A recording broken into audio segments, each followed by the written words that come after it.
What is a belief, fundamentally? Two main definitions of belief are given by Merriam-Webster.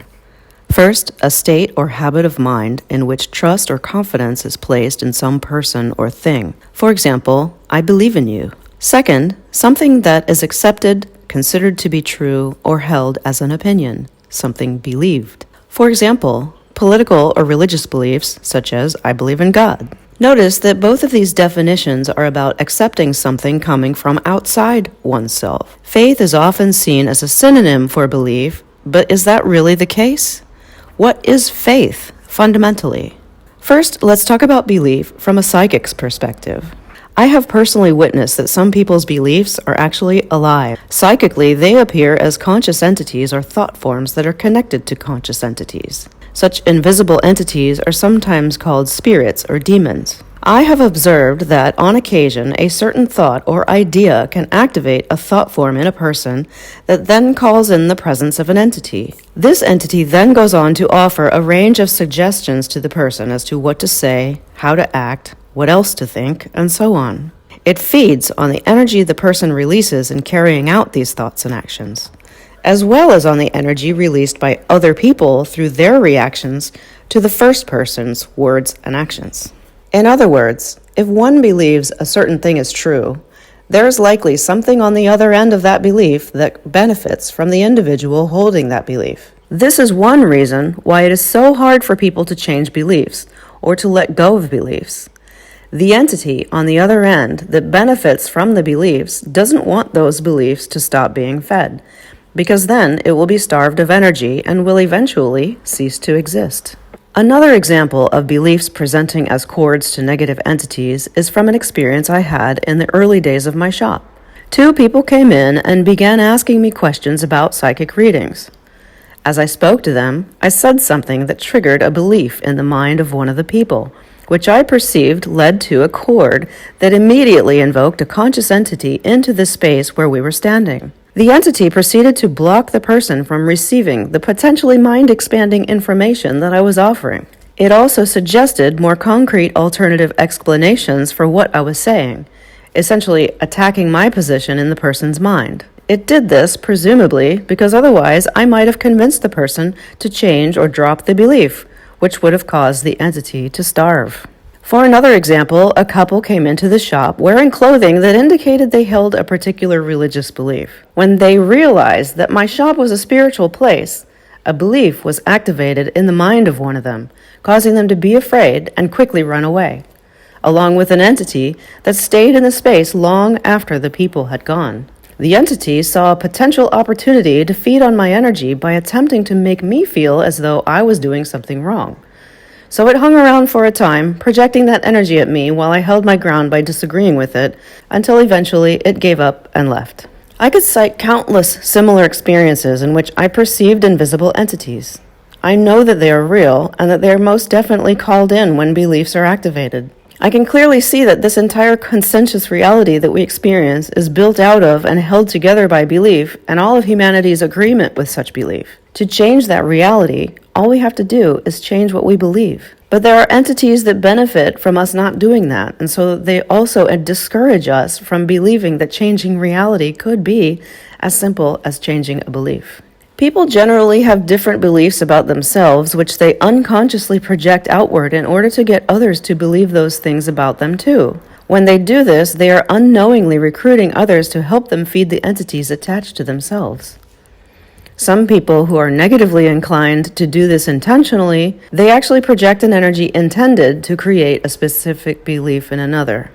This is the essence of black magic. As an example of this, when I was spiritually awakening, I encountered a popular spiritual teacher on YouTube who has hundreds of videos talking about spiritual concepts. They also hold live gatherings and meet with individuals on stage and supposedly help them with their personal issues. I actually met this individual in person, and I was surprised by the energy this individual exudes in person in real time. They are not actually projecting an energy such as one would expect from what this person claims to be and to teach. On the contrary, this person is lying about themselves and what they actually do. What they say they do is use psychic ability to bring through information to help people, but they are actually a very skilled liar. not only plagiarizing the work of other individuals, but also projecting an energy of blindness so that they are not discovered to be a liar. They have a big, thick, strong shield around their face that projects a very loud, beautiful, so that is all that people can see. If you try to look beyond that, the negative entity that this person actually is will attack you psychically. I have seen testimony of people who have experienced psychic attack from this person, yet this person still holds a good measure of popularity. Judging from the following amassed by this person, it seems that their intention to create the belief that they are a positive spiritual teacher is very effective. Just imagine if your beliefs were ideas created by someone else and then installed into you through teachings or repetitive treatment. And then you went on to deal with situations in your life according to those beliefs. Then your actions would not be based on the immediate situation at hand, but on someone else's program. Someone who may not even be present. Who then would be benefiting from your actions? And who would be experiencing the consequences of your actions when those actions are not appropriate to the situation at hand? Religions are responsible for most of the beliefs that serve as the foundation for the basic reality we experience on earth. For example, I have to submit to authority in order to not be punished. I have to work hard or I won't be deserving of abundance. I have to pay taxes or I will lose everything. Following societal norms is enough to make me a good person. Then there are political beliefs, moral beliefs, etc. Beliefs are creating the insane world we are witnessing. Question your beliefs. What are you creating with your beliefs? In Western society, with its confused history of religious worldview giving way to an atheist materialistic worldview, belief has become elevated to spiritual status, as if it is the most one can achieve in the quest to understand our allegedly meaningless reality. It has become identified with the foundation of one's personality, as if who you are is defined by what you believe. Yet in truth, belief is not necessary for us to continue living our lives. What is the alternative to belief? Opening your heart, listening to your intuition, tuning your moral compass to your spirit. In practice, this means treating each new situation separately and letting your feelings and inner compass guide you to the right approach, be it action or non-action, instead of relying on rules to tell you what to do or having a programmed reaction based on an adopted belief. Let's talk about the simplest everyday kinds of beliefs. The kinds that get us out of bed in the morning, into the shower, into our clothes, into the kitchen, making breakfast, etc. Most of the time, we operate based on practical beliefs that the world will work in the same way that it mostly always has. The way that we know supports us or that we know we can navigate. But is it necessary to actually hold those practical beliefs as beliefs in order to function? In fact, we only need to perform the actions that get us through life. We don't actually need to believe that those actions will have any particular results. It is actually possible to keep going in life, even as we embrace the inevitable reality that we don't know that the world will keep working in the way we expect it to, or that we even know where we are going. We can discard all our beliefs about how our actions will carry us through life, and yet still continue to function in the usual way. What then is the basis for continuing to carry out those everyday actions? When all belief has been removed, what is left is faith. Faith that those actions will take us where we need to go, even acknowledging the truth that we don't really know where that is. Previously, our beliefs told us what actions to take and what results we could expect from those actions. Now, without belief to tell us what to do, what remains is the faith that our actions don't need to be perfectly selected and planned out for success. Instead, our intentions are enough to make our actions work for us. We cannot know that our actions will guarantee the desired results, so there was never any point in the first place in believing that they would. But we have faith that our actions, chosen and carried out with sincerity, will be enough to realize our intentions, perhaps on a higher level than we had in mind.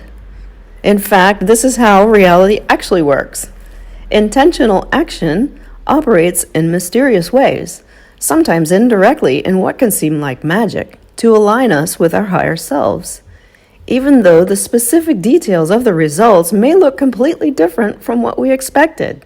When that happens, our faith in our path is strengthened. More effective than belief in yourself is faith in yourself. Believing in yourself means believing that you will succeed, that you will achieve the goals you set for yourself. But faith in yourself means trusting that you will become what you are meant to be, even if you fail at the limited goals you chose to try to achieve. It is faith that you can create your own reality, faith that the divine resides in you and in your ability to be that creator being. You don't need to believe in other people's ideas of who you are, what they say reality is all about. If you find that you need to believe in something, then by all means, believe in yourself. But it is better still to have faith that you can create yourself, your experience, and your world in the best possible way, beyond any fixed beliefs you may have about what you are and what is possible.